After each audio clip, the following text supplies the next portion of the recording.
Welcome. My name's Emma Hatton. I'm the head of geospatial intelligence at the Satellite Applications Catapult, and I will be moderating the panel today. Thank you very much for joining us for this new webinar in the GSOA webinar series today. I'd like to take a moment to express our sincere gratitude to the sponsors of today's webinar, Space Business Qualified. They're the innovative developers of a specialized online training materials tailored for professionals in the space and satellite industry. As we navigate the complexities of our field, having access to high-quality training resources is essential. Space Business Qualified offers a variety of courses that are invaluable for onboarding new staff, expanding the expertise of existing employees, and preparing everyone for greater responsibilities as our industry continues to evolve. These courses not only enhance individual capabilities, but also contribute to building a more skilled and confident workforce, which is essential for advancing our sector. I encourage everyone to explore the additional resources available at spacebq.org. Let me introduce today's panelists. We have Vladimir Bouquet, Director of Regulatory Strategy and Space Policy at Spire, Dr. Minda Suhan, Vice President of Geointelligence at MDA Space, Özdemir Gümüşay, CTO at Plan S, and Sarah Kasunov, Head of Portfolio and Transformation at Airbus. So today we will be talking about Earth observation and satellite communications. We've seen some very rapid changes in both of these sectors in recent years, and these will provide us with new opportunities to work more closely together and identify new areas for innovation which benefit both sectors. Today's conversation is going to explore these areas as well as some of the opportunities that might arise as we work more closely together. So thank you very much. I will begin with a question for Minda. We've seen a lot of change in the space sector over the last couple of decades. How would you say that the satellite communication and Earth observation markets are changing? Well, first of all, thank you so much, Emma, for hosting this panel. I'm honored to be a part of this exciting conversation between satellite communications and Earth observation, especially in the relative to the ongoing market activity that's happening. I actually come from the space observation side at MDA Space, but as some of you may know, MDA does do a lot of satellite communications as well. And so we have seen here at MD Space that there's been about a 10x increase in the number of satellites launched per year over the past decade. And this number really is only going to increase further, especially as the communication satellite constellations start to launch with such folks such as Amazon, Telesat, China, and others. Additionally, the Earth observation is expected to grow from about $5 billion to about $8 billion over the next decade, which provides a very nice stable market with some moderate growth in the data and services side. The communication satellite market has really just seen this significant change, though. There's new commercial players that are backed by billionaires that have really entered into the market, providing this necessary funding to move some of the high-risk, capital-intensive businesses forward. Traditional communication service providers are now treating satellites as a valuable addition to their communication networks. And new tech giants like Apple are investing in satellites to enhance their global service offerings. There just continues to be strong investment in this area, which really enables a variety of new businesses, which will continue to push the rapid evolution of this sector. In the Earth observation market, we continue to see the defense and intelligence community really continue to dominate the market. And this probably won't change anytime fast. We've seen some growing demand for information products and services that integrate data from multiple sources. And for us specifically at MDA, we notice this through our dark vessel detection activity and program as well. But the Earth observation industry is still struggling to find that killer app, right, for the commercial markets. And there's been a lot of hype around commercial markets back during the space back days that really helped companies raise money, but the commercial customers never really materialized in the way that we expected. So we still are monitoring. We still have a lot of hope and for continued growth into the new commercial applications. And we still expect that to take off in different ways, like with digital twin conversations as well. But it's more monitoring rather than seeing that expected growth happening today, but we're monitoring that for the future. Thank you very much. There's an additional question I think that I'd like to actually ask there, and please to all the panelists, feel free to come in on this. And I think that's around the increasing verticalization we've certainly seen in the Earth observation sector, where we are seeing a lot more services be developed specifically towards particular industries. Do you think that we will start to see more alignment there as we go forward as well between the Earth observation and the satellite communications sector?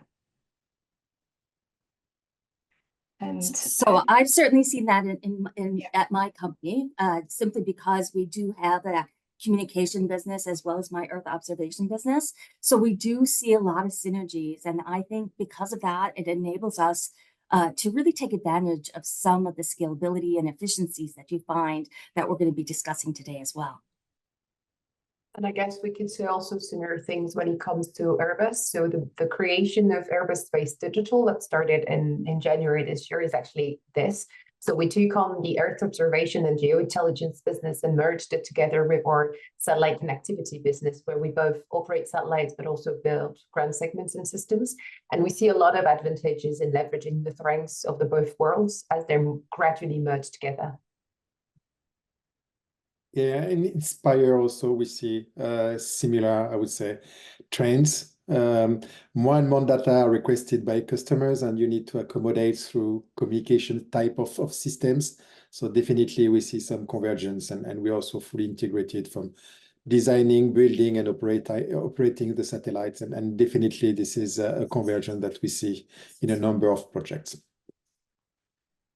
And I can also add, as Planes, we are specialized in satellite IoT and Earth observation. And for customers dealing with satellite IoT, we always ask for Earth observation data. And the customer needs the combination of Earth observation data with the IoT data to make better decisions. And that's why we start to offer these two services in one shop.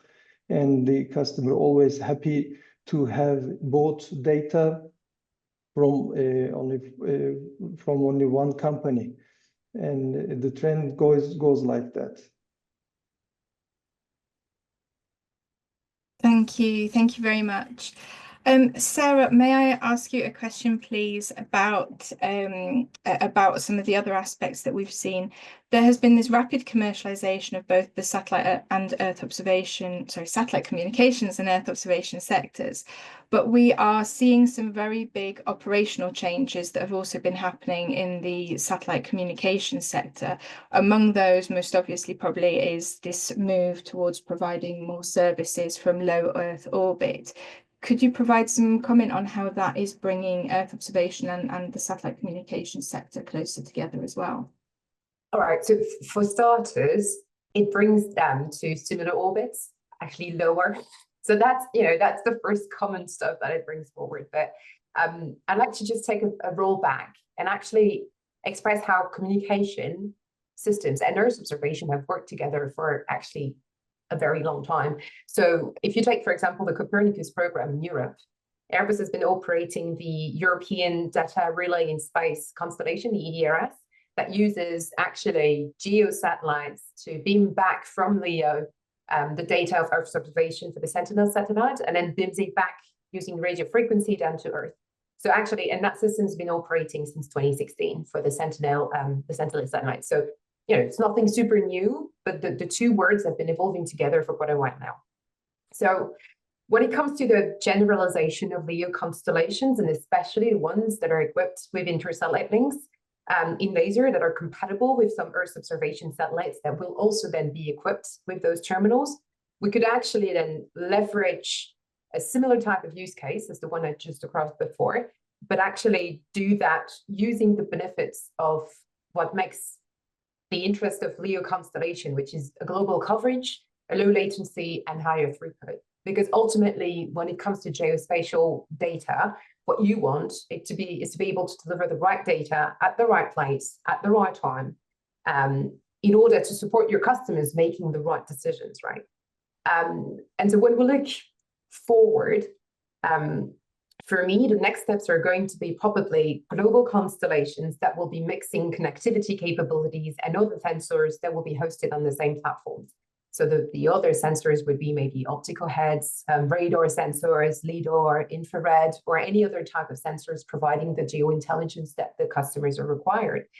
And actually, that will bring new types of use cases to the customers. So we could mention, for example, that the Starship constellation of SpaceX actually already has that capability. So sensing payloads and connectivity, able to deliver, process data directly to the end user. But if we push it forward, actually, for me, that change in setup is going to answer three major needs that the customers are expressing today. The first would be the need for revisit. So we'll have more sensors in orbit with a higher revisit rate. The need for a quicker access to the data between the tasking of the satellite and the data delivery to the end user on the ground. And the last part, which I think is really interesting, especially looking at our customer base in Airbus, which is primarily government and defense agencies, it's a need for security. So if you consider the network of a LEO constellation as a mesh network with satellites between the different points of the mesh network connected with inter-satellite links, then you can now actually beam data from one place to another without touching an unsecured internet, which for the military end users is a really, really interesting feature. And that's the whole concept of that space data highway, of having the disseminated assets in space able to connect with one another. So that would be a long answer to a short question. Thank you. Thank you. I mean, it also, I suppose, feeds into improved resilience as well in the systems too. More widely across the group as well, would you say there are any other benefits, for example, economic benefits or technical benefits that we can expect to see emerging from this relationship as well? I'd be sort of really interested. I'll address first of all maybe to Vladimir. Yeah, so in terms of benefit, definitely, and Minda mentioned that the economy of scales for the equipment, we see more and more requests for data transmissions, and definitely for the Earth observations benefiting from the communications world is definitely crucial and important for us from an economical perspective. But we also see that there are a number of common challenges in the two industries. And the key challenge is access to spectrum. I mean, spectrum is really a scarce resource. We all need spectrum to make sure that we have quality of service, right product, and right access to the communication system and the transmission systems. So definitely we have a need of effective management of spectrum for communications or Earth observations. And in my private life, I spent half of my professional time in communications and the other half in Earth observation. So I can see I'm part of this conversions world, but definitely, I mean, having an appropriate pro-investment regulatory regime is very important for both sides, and also have long-term certainties, clarity, reliability, and transparency in terms of regulatory framework is crucial for both. We are transmitting data, communication are transmitting data. The purpose is different, but I would say the basic concept is exactly the same.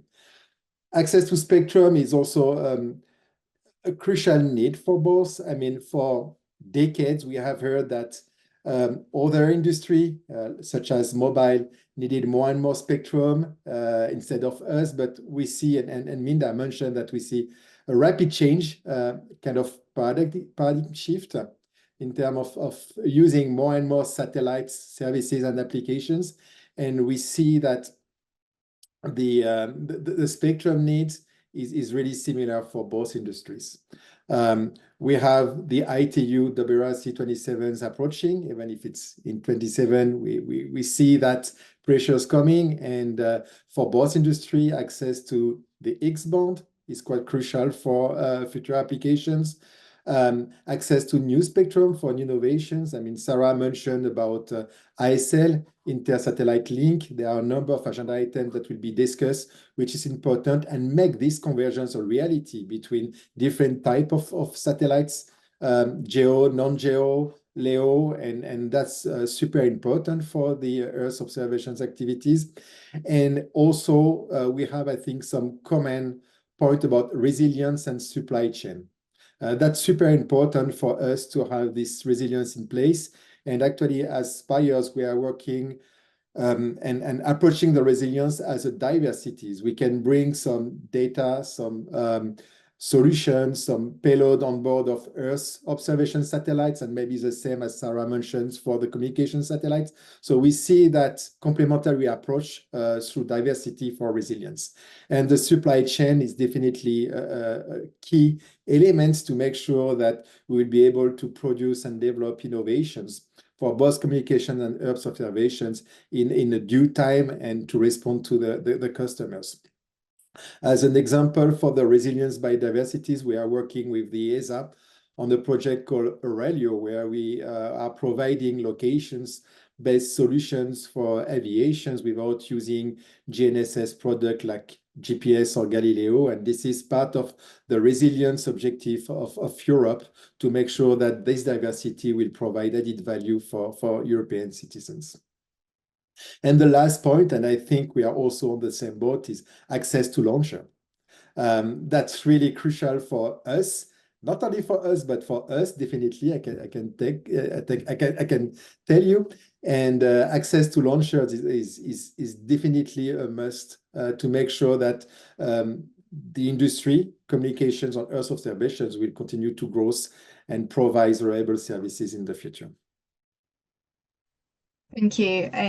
That's really interesting. I think in terms of the going back to the spectrum management question, it's really key, obviously, and looking at the types of technology and sensors that are common between both satellite communications and Earth observation. I think, Minda, I don't know if you want to come in on this at all in some of the considerations that will need to be made going forward. Well, I think Vladimir, articulated it really well. It is something, even sharing spectrum as more and more satellites get launched and occupied these different orbits, the ability to bring down the signal, bring down the imagery, and having a potential shared spectrum is always a little bit interesting. I think there's a bit of a challenge associated with that from a technical standpoint. It doesn't mean it can't be solved and it can't be coordinated, but it certainly is something that we all are kind of watching out for, recognizing where we're coming in from on the Earth observation side, as well as the needs and the demand on the communication side as well. I think I find it particularly interesting myself. My experience there has been in spurious signals that are detected on the ground from passive Earth observation, and the fact that it is not something that is necessarily always well I suppose, well controlled, and that quite often it's a voluntary process to ask people to actually try and solve some of those issues. So I think it's particularly interesting. I did also want to touch on the security question in a little bit more detail as well, and I don't know if anybody wants to come in on this.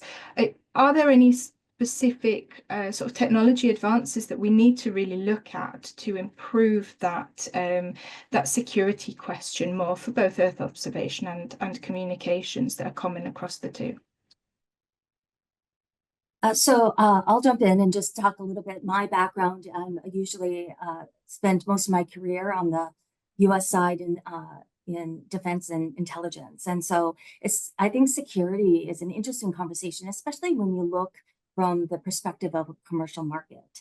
And as technology evolves and is leveraged in a variety of missions and applications, you recognize that there is a conversation to be had around how you protect commercial assets, especially if they're used in different applications down the field, whether it's in military applications or in other applications as well. And so we, I think, as a spacefaring community, throughout not only in the communication side, but also on the Earth observation side, need to continue that conversations and understand where protection comes in, where attribution comes in, and how things are handled relative to a security standpoint. I think we all are aware of the ever-changing threat environment in the world, both from a cyber perspective, as well as kinetic energy, weapon energy as well. And so we all recognize some of the challenges that face us today. And so I think we as a community have to continue to evolve and address those and have the right conversations in the right areas relative to security going forward. And I think to build on what you just said, Minda, which is really, really true. I mean, in Airbus as well, we as I've mentioned before, primarily our customer base is defense and government. And what we've seen in the past from the SATCOM world was a very kind of siloed and secluded world. So you had your, big hardened MilSatCom systems and the commercial ones, and the frontier between the worlds was quite, strong. But what we see today is more and more joint missions where you would have a commercial satellite hosting something that looks like a military payload or for military use cases, or vice versa. And because of that world ever-changing and the frontier between the pure military world and the pure commercial worlds becoming more and more blurry, the need for security on the commercial platforms has drastically increased as well. And it's always tricky because it's always a balance between how much money can you afford in securizing your assets versus your business case, and how do you serve best your customers. So it's an interesting, it's an interesting question. Thank you. Özdemir, do you have anything that you'd like to come in on this question as well? Yeah, the security problem is always a major problem for government applications. Planes is mainly targeting the civilian applications, not the government or the military applications, but we have, of course, some cybersecurity and other issues need to be solved. For our customers with their IoT data, we need to deliver their data using a secure network, and also the Earth observation data is always and needs to be secured data for any application, and that's why we are combining these to give and secure a solution to our customers. But for civilian application, always the cost is the main issue that needs to be solved. Increasing the security of the service always is a costly thing. You need to put some encryption hardware and software to satellites, and you need to deliver your data through secure links, etc. And we are trying to balance these two needs to deliver our services in an affordable cost. This is maybe the challenge of balancing the civilian applications with some kind of observation applications, which needs some security aspects. Yeah, and as an example in our case for Spires, because we are manufacturing and operating the satellites, we keep control of the satellites and we deliver only specific data under a certain security levels depending on the requirement from the customers for each of the solution that we have on board. So that help us also to really adjust depending on the customer's requirement, the level of securities and the level of data that is requested, while maintaining, I would say, the operational activities of the satellite itself, which I think is also an interesting directions where you have clear differentiations between who is using the payload and the services associated to the satellite versus who is managing and commanding the satellite itself. So that also an interesting point, and we have different streams of communications for TT&C and so on to make sure that only secure and appropriate data are transferred to the appropriate customers. So that's also an approach that we are taking. I think one of the words we've not said, but for most of the customer, this is the most important one, is trusted. Can we trust the data that we've received from that commercial source? Can we use them in operation? Are they trusted? And that's the key word that the customers are going to be looking at, is like, can I trust the source to be reliable? Obviously, security is one element, but there's other than that. Thank you. I think that's actually a really good point. It's something that frequently comes up in the Earth observation domain as well. And it's a really big word that is attached now to a lot of discussions around data standards, and that sort of, I suppose, the usability of the data for a variety of different sources. And we're moving to a point where more data might be used potentially towards looking at enforcement questions around climate change and issues like that. So I wonder, Minda, if you've got any sort of experience or comments that you want to add into that area around the trustability of the data. Yeah, so I think, to Sarah's point, trust is broader than just a security question, right? There's a lot of conversation around, even starting from the viewpoint of Earth observation, even like pixel validity, right? Is it a true signal? Is it validated? How you bring it down, how it's recognized, and then what decisions are made off that pixel becomes a very important conversation. And then protecting it throughout the value chain, right? But protecting it at the spacecraft, protecting it as it gets downlinked into the ground station, protecting it as the image is processed and exploited, and then moved into either different applications, that other decisions, maybe financial, maybe military, maybe other types of decisions. How do you make sure you're making those decisions off of that very, that valid pixel or that valid trusted information? And so I think there's a lot of continued evolution on the cyber conversation relative to maintaining that kind of trusted pixel validity in Earth science, and also signals, because Earth observation is more than just imagery, of course, but other types of signals, and just making sure that it's valid, and you can go back and see how it evolved from all the way through the complete value chain. And so different cyber security technologies are continue to evolve. We're keeping a very close eye on that. And of course, there's other disruptive technologies that also come into the conversation, like artificial intelligence, right? How do you train? How do you make sure you're not seeing hallucinations, right? And so all of that, I think, is exciting, which makes it a really dynamic and growing and evolving technology within both the communication satellite business and the Earth observation. But recognizing too that you have to do it in a fairly measured approach. We've always talked about always needing a bit of a person in the loop to be able to kind of offer that third validation point as well.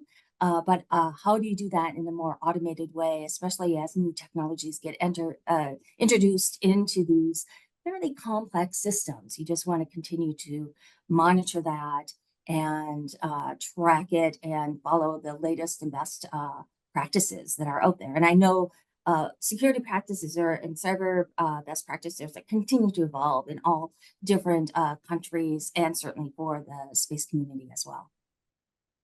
To build on your point, Minda, I think when we were looking at synergies and things that the both worlds can bring to each other, trusted data, securing your system, making sure that your pipes secure, your traffic encrypted in the right way with the right technology.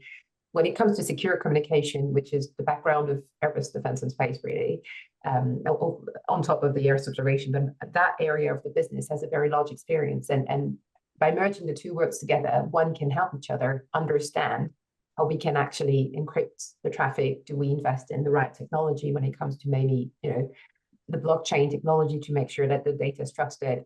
How do you secure your pipe? Can you use some of the technologies that we had in the past to hide some of the traffic? All of that is actually coming from the connectivity world back into the Earth observation. So it's kind of a back and forth ballet between the two different areas. Yeah, and also from my own experience, I think the communications world can learn a lot from the Earth observations. You mentioned about artificial intelligence. This is really something that is commonly used for predicting model on weather forecast or climate change, which I think could be interesting for communications. Also, the way that you mentioned network is and topology of network is structures is more like IT based, I would say, rather than telecom. So I see a lot of synergy, but also each industry can learn a lot from each other, especially because in Earth observations, we are more in the IT world rather than communications, and communications can learn from that and vice versa. And I think that's interesting to have also this pass from both directions, learning to each other and improving the solutions. And also on data, what is interesting, I mean, and I'm talking about what we're offering Spires, is we have some innovations coming from the way that we are using radio occultations for predicting weather forecasts, which is not only image and radars system, is another type of data. And also what is important when you look at Earth observation is how you can, through innovations, come with new source of data or additional source of data, which can help you to be more precise, more accurate, and give you also a new sense of having innovative services and applications ultimately. So climate change, definitely. Also for securities, I mean, from RF geolocations for spoofing and jamming that we can see is quite important. So there are also a number of data which are not usual where or what you think first when you talk about Earth observations, which could be integrated in models and could help also to solve some issue, or also could complement some challenge that communications or satellite communications can have. Thank you. I think we've covered a lot there in terms of the security aspects, and I think through that we've touched on a few elements of use cases where we start to see these synergies as well. I want to ask about one specific one, which we quite seem to be very focused on how satellite communications can help and support Earth observation and the trustability of the data and the delivery.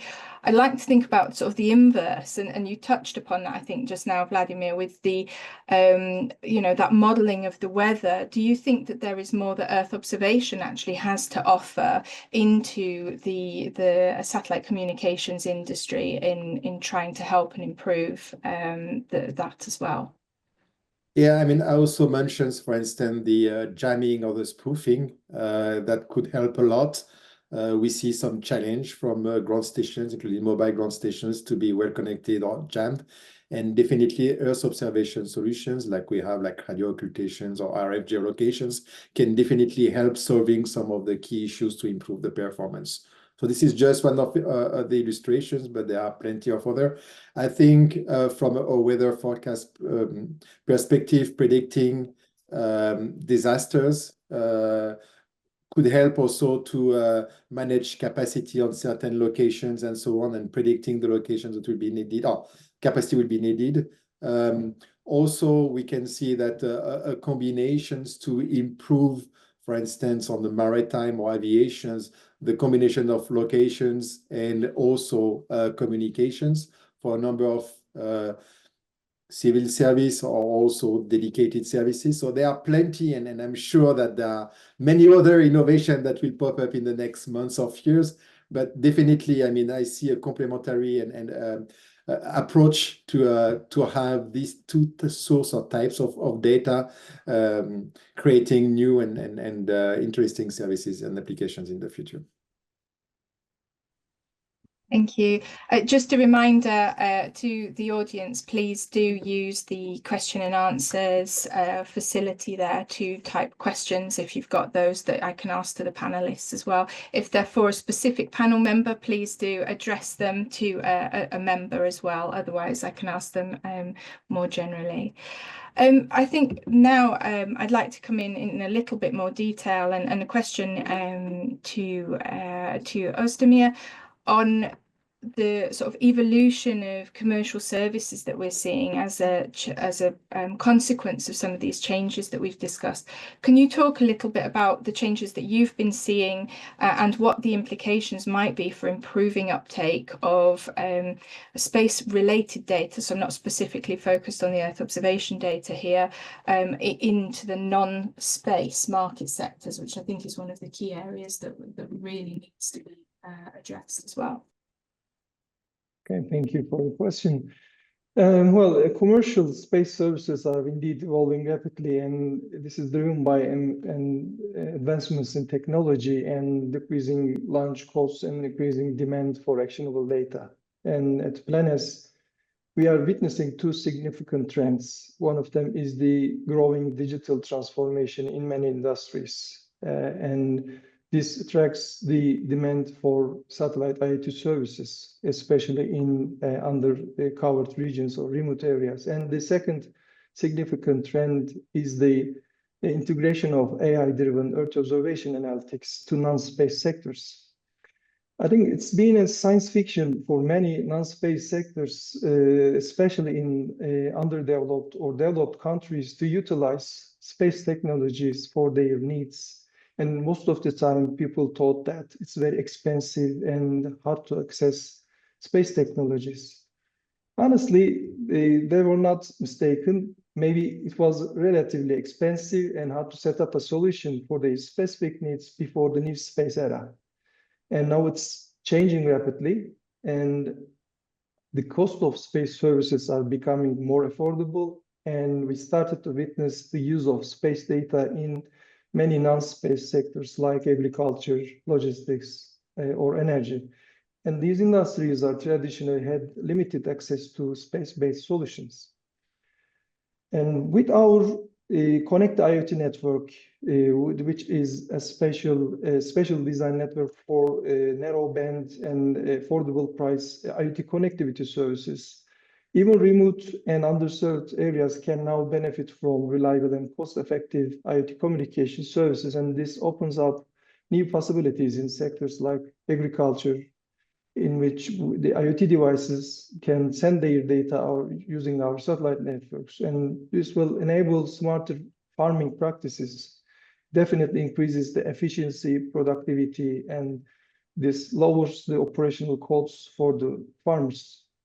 On the other hand, the Earth observation side, we are providing a platform called Observer Hub, and this platform is designed to make geospatial data more user-friendly and accessible. You don't need to be an engineer to have analytics data. You can get directly using the AI-driven analytics using these kind of applications. For instance, we are providing these kind of services to energy companies using Earth observation data for their infrastructure monitoring of their facilities.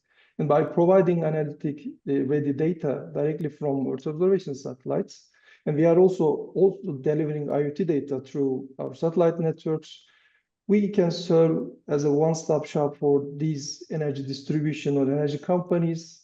They have very limited technical background, and they can get the result using the EO data and IoT data without making lots of analytics, etc. And the combination of IoT and Earth observation data is more reliable and resilient for detecting anomalies or monitoring the energy production and consumption balance and predicting maintenance for the infrastructures. And also precision agriculture applications are very good examples of utilizing Earth observation and IoT data.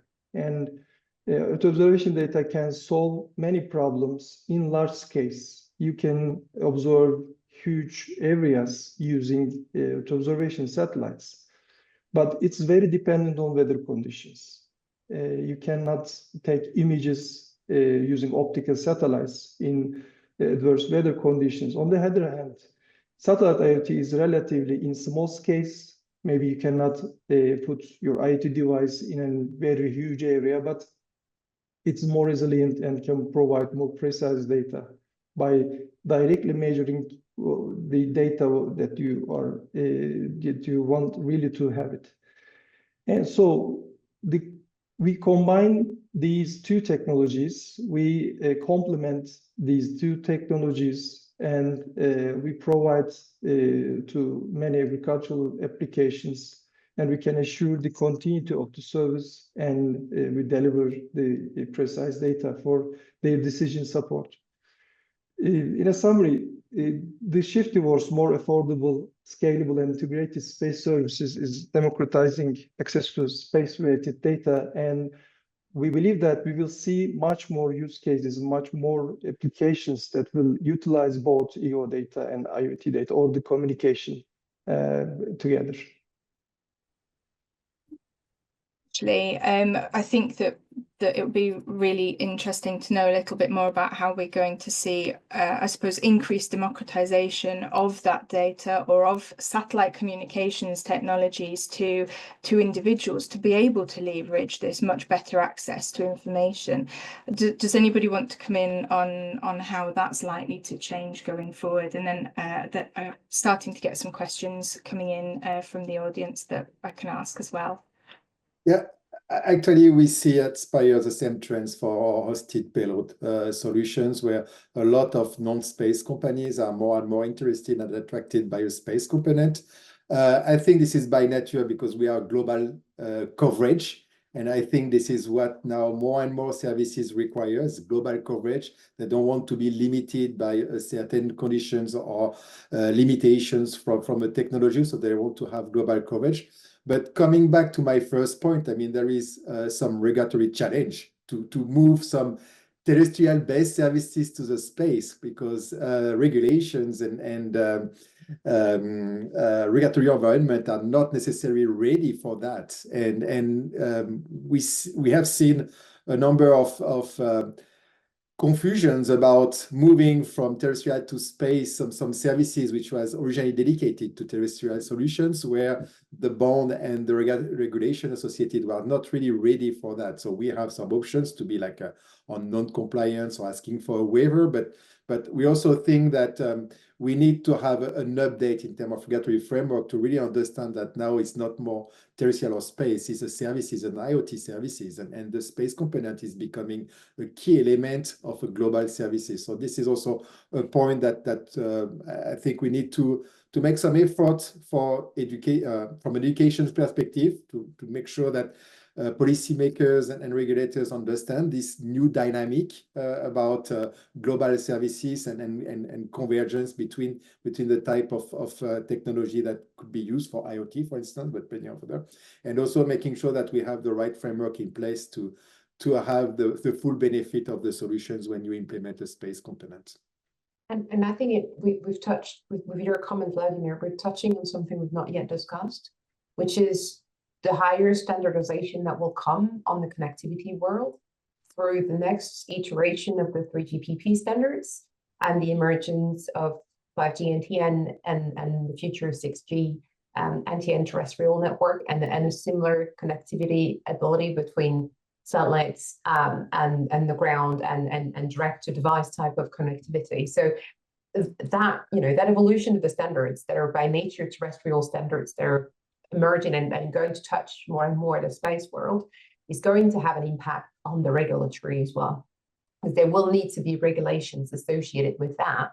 We're not there yet. The standards are not ready either, but we as Airbus actually take it very seriously and are very active in that standardization world, because we do believe that if we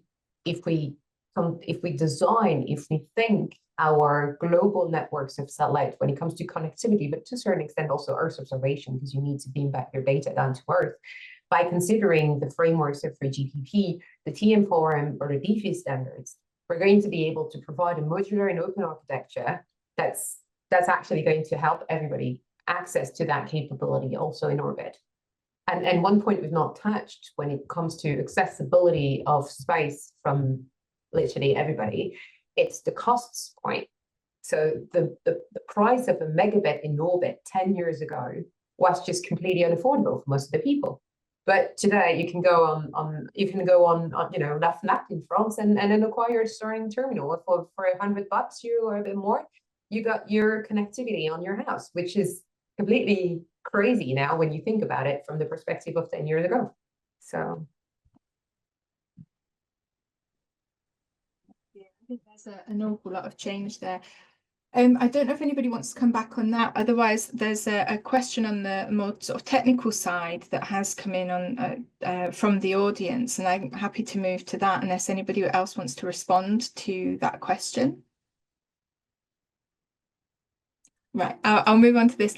So one of the question that's come in is actually on the integration at the payload level and moving beyond single purpose payloads. And I think that there's some really interesting technology overlaps here that could prove really useful in that discussion. So the question is around sharing payload hardware between Earth observation and communication. So is that something that we're seeing that is possible, and are we starting to see advances in that direction? So speaking with so it's not my area 100%, but Airbus does build and manufacture Earth observation and communication satellites, right? And so what we've seen so far is when you define a modular or a standard architecture today on a geosatellite or on an Earth observation satellite, that the commonalities are not that much. So you may have some elements that you reuse across your prediction line, but it's not that integrated. Now, what we see today when it comes to having everything on the same platform, that's the first start. So having a connectivity and Earth observation payload on the same platform would be the first step before you actually start putting the hardware as a joint commodity. But naturally, because the cost of building a satellite and the cost of launching it becomes more and more important, we will evolve designs towards this to optimize, launch cost, optimize space, and optimize resources on the platform, on the bus. But to a certain extent, I'm not familiar with the design that Starship is using, but you can already see there that they're using one platform for several different missions. So there must be some form of sharing at a certain level. I don't know, Minda, if you want to build onto this, because I can see you.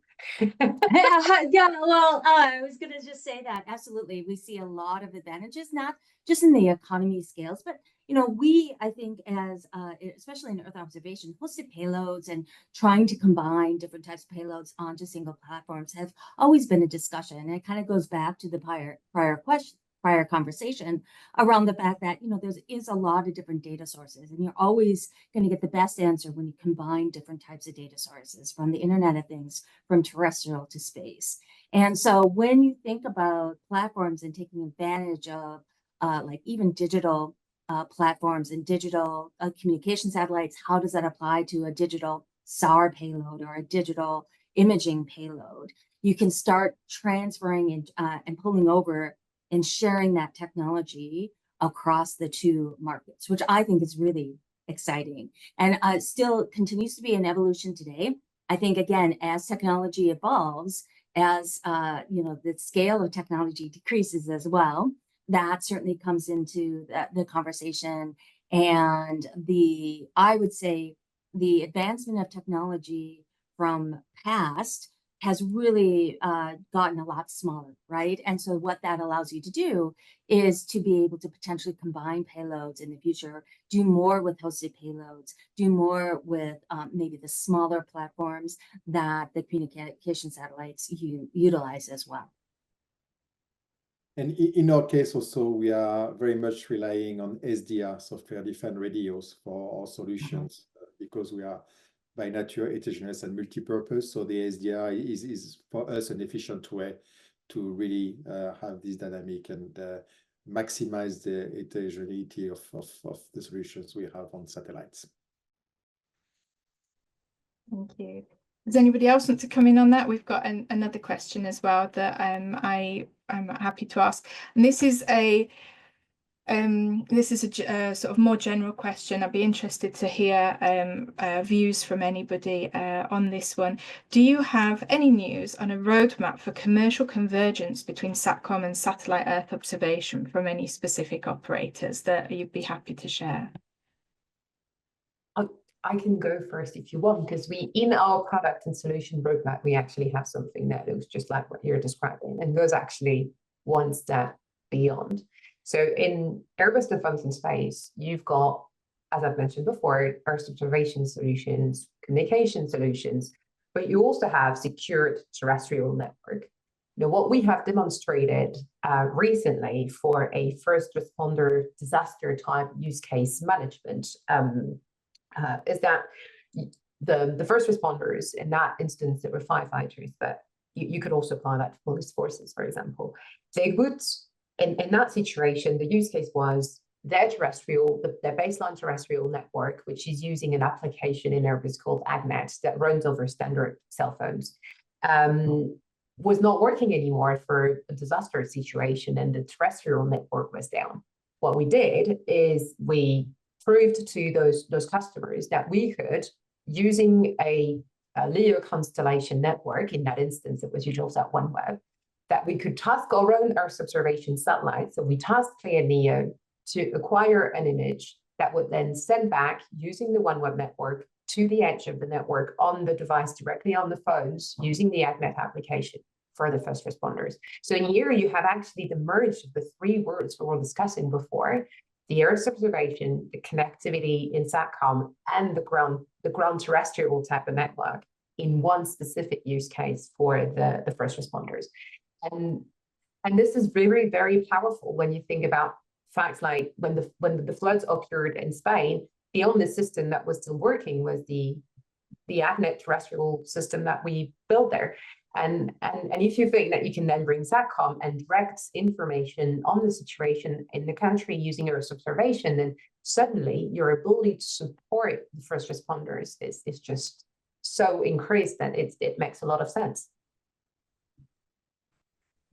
I think satellite orchestration, and I think it was mentioned, Sarah, by you previously as well, the ground station segment, and being able to, certainly in Earth observation, when you try to meet the needs of multiple customers with multiple satellite assets, you're used to being able to orchestrate between to optimize and efficiently capture any kind of Earth observation data that you need at any particular area at any particular time. And I think the communication satellite, all of a sudden explodes that conversation orchestration even beyond, right? So to a certain extent, we were orchestrating between 8, 10 kind of number of satellites within the ground segment, be able to optimize Earth observation data. When you deal with hundreds of satellites in the satellite communication side, it just accelerates that evolution of that satellite orchestration. It's slightly different for each asset, and communication satellites are controlled slightly differently than, of course, imaging satellites or other Earth observation satellites. But that being said, being able to find that commonality and embed it within the ground segment really allows you and enables that kind of performance that Sarah was just talking about. I think we touched before on how artificial intelligence starts coming into this, and I think with that orchestration question, it must be really important. Is there anything that you'd like to add sort of in that area as well? So I think artificial intelligence is something that can be applied throughout the value chain. Certainly within Earth observation, we've seen it evolve from from the robotics build of satellites, even communication satellites and the AI that's embedded in that, all the way through to the ground station and orchestration and command and control, then on through to the processing of the data and the exploitation of the data that continues to evolve. I'm a bit more familiar with artificial intelligence as it embeds within the Earth observation, and that's been evolving. I think it's still important to have a person in the loop. There's still some maturation that has to happen with that success. And I can certainly see it on the satellite communication, manufacturing, production side. But as those constellations evolve and mature, I can definitely see further applications for AI in the future. In the SATCOM world, at least for the secured connectivity part, what is proven complicated when it comes to orchestration or to applying AI technique to managing your networks is the fact that most of the stuff that you're managing are encrypted. And so in order to then prioritize your traffic over your network, you have to work through how do you do that without touching your customer's encryption on that network. And that is a very complex technical solution to find, which we've managed to do with certain specific customers and certain projects, mainly with France or the UK, but this is a tricky question. And the fact that your data is completely encrypted makes the work of AI very difficult. So. I think that's a really interesting point, I think, actually. I don't know if anybody wants to come in with some final remarks around this. I just will say, somebody did ask about space debris. There is a separate webinar that is dedicated to that subject. So please have a look at the GSOA website for that webinar, and that's where that will be covered. I don't know if Özdemir, you want to come in on this at all with any comments there, or anybody else? Yeah, I can have a short comment on that. The convergence of Earth observation and communication.